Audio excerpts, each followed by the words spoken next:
crise de l'élevage, elle peut, voilà, il faut sortir de ce modèle-là, on l'a dit, il redit, il ne peut conduire qu'à des crises. Donc nous, contrairement aux adhérents de la FDSEA qui ont été surpris par la crise, qui ont dit, mais nous, on a tout fait ce que vous avez dit, hein. Voilà, on a agrandi les bâtiments, on a mis des robots de traite, on a des gros tracteurs, on a fait beaucoup d'emprunts, donc on devrait être compétitif et on ne l'est pas. Donc eux, aujourd'hui, ils sont déçus parce qu'ils sont surpris.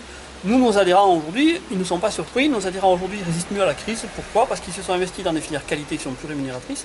Parce que pour certains, ils font de la vente directe.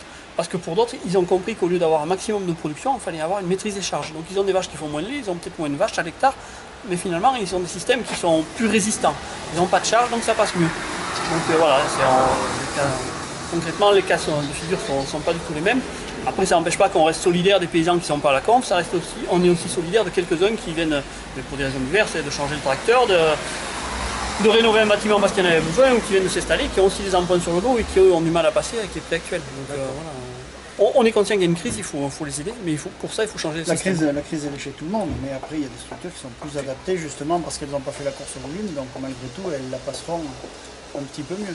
D'accord, qui est mieux préparé selon vous à subir le choc. Mieux préparé ou en tout cas plus prudent, et on n'est pas parti dans le productivisme, notamment l'an dernier où la conjoncture était hyper favorable en lait. Je sais que beaucoup de gens n'ont pas hésité à produire en préparant justement l'après-comptage.